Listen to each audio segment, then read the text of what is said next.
may nagsasabi dito, people are asking what is the expected timetable daw of closure, of the major, they are asking about the big fishes. Kasi maraming nakita ko sa mga text messages by the journalists, government officials promised before Christmas there will be big fishes spending Christmas in jail. What are the schedules or target schedule for jailing or at least filing of big cases for big fishes now? Anyone who wants to update or what are to be expected now? And a second question is, somebody asking here, 2 or 3 journalists, is the ICI still effective? Does it still exist now or wala na daw as the status? Sir Wilson, let me first question. I know and I heard also promises being made. That's why people were expecting that sometime in December people will be jailed, na meron magiging mas teras. Pero ang akin is I cannot be, the department cannot be bound by statements that are made. And rush takes simply because those statements were made. You still have to go through, kailangan pa rin natin tumanin sa proseso.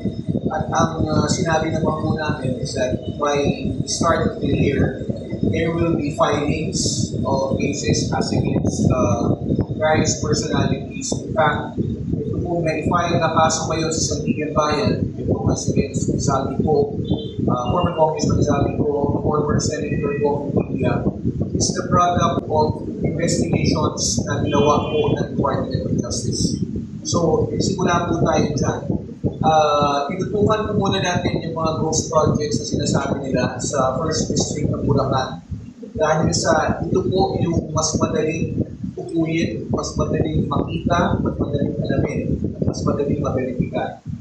We have 3 more cases ngayon na ghost projects din which we are expecting to be filed. I'm hoping that it will be finished within the week. I'm expecting it to be on my table by the end of the week. And then by next week, there will be filings against officials of the DPWH in the First District of Bulacan. Now, there are 6 cases involving other contractors, Wawa, Top Notch, which are undergoing preliminary investigations sa ngayon. Different stages. Bakit po? Kasi pag nag-investiga po ang National Bureau of Investigation, hindi naman po yan sabay-sabay na nag-isasampa sa amin. At hindi po yan basta pag sinampa ay agad-agad sisend natin for preliminary investigation. Ito po ay dumadaan sa evaluation. Bakit? Kasi gusto natin tiyakin na yung kaso na isasampa sa atin, yung kaso na i-conduct yung preliminary investigation, pag sinampa ko sa husgado, matibay, kayang tumagal at kayang lumaban at kayang makakuha ng proteksyon. Ayaw po natin, madali po magsampa ng kaso. Ang mahirap po, patunayan yung kaso. So, kailangan na ang kaso isasampa mo ay may matibay na ebidensya para matiyak mo naman na yung resulta gusto mo makukuha mo.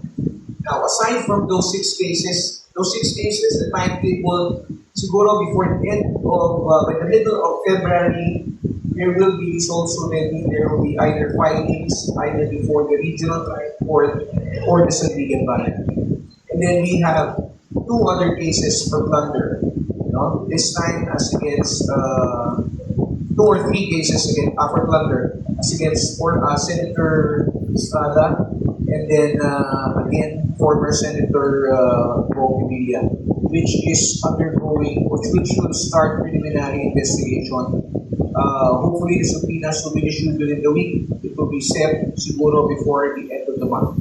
Okay? So sa ngayon, yan po yung mga kaso hinahawakan natin. Patungkol yan sa flood control. Maliban dyan, ang ibang ahensya ng gobyerno tulad ng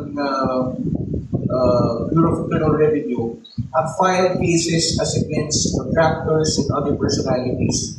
And there are 2 cases for tax evasion, 4 counts each, which have already been filed as against the spouses Vizcaya.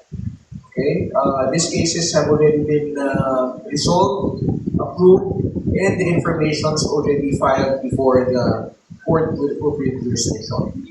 Now, notwithstanding all of these cases, patuloy pa pong nangangalap kasi hindi naman po tayo nakukontento na may sampahan ka na tama na.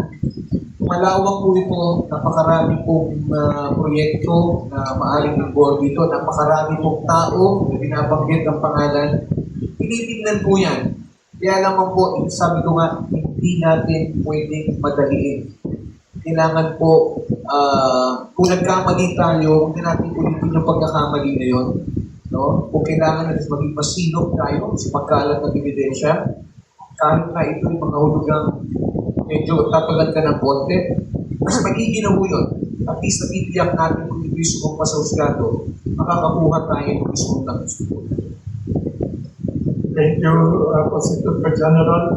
Yes, Congressman Toby Canco. Yes, alam ko po, naiintindihan ko na dapat balansin din yung expectation ng taong bayan doon sa ano, na siyempre sa taong bayan, may sure nakapunaan sila. On the other hand naman, siyempre ginagawa lahat ng ating law enforcement and justice departments na siguraduhin na airtime. No? But I think, noong Senate Blue Ribbon Committee noong Lunes, may napaka-importanting lead na nakuha doon si Senator Ping Lacson.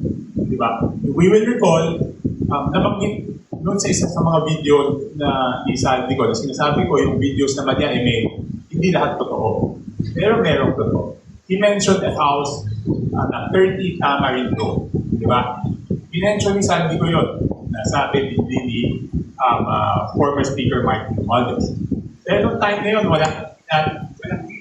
Diba? Pero noong Senate Blue Ribbon Committee hearing noong Lunes, ang pinakamahalaga doon ay natumbok ni Senator Ping Lacson yung deal na ang bumili ay isang kumpanya na nagpapangalan ng Golden Peasant Corporation. Na ang 100% stockholder ng Golden Peasant Corporation is si Attorney Jose Raulito Enoy Paras. Na yung Jose Raulito Enoy Paras may mga connections talaga kay former Speaker Martin Romualdez, di ba? Hindi lang dito sa isang kumpanya, meron pang ibang mga kumpanya, no? So it is a very important need dahil napanood ko yung interview niya kahapon. Sabi niya, sa next Senate Blue Ribbon Committee hearing, ito na iimbitahan nila yung si Attorney Jose Raulito Enoy Paras. So napaka-importanting lead yun dahil yun ang connection noong 30 Tamarind, yun na nagdudugtong eh. Nandito yung 30 Tamarind, nandito si former Speaker Martin Romualdez, paano magpagdudugtong? So ngayon, unti-unti nang napagdudugtong dahil yung Jose Raulito Enoy Paras konektado kay former Speaker. So yun ang sinabi ni Senator Ping kahapon doon sa isang interview na napanood ko na i-pursue naman nila itong yung stockholder na to. So makikita na natin kung ano yung pangalan. Because he is a director in corporations connected kay former Speaker Martin Romualdez. So may link na ngayon. So yun ang lead na sinasabi ni Senator Ping na tutulong ang prosecution agencies. Thank you. May tanong for Secretary Vince. Secretary Vince, you are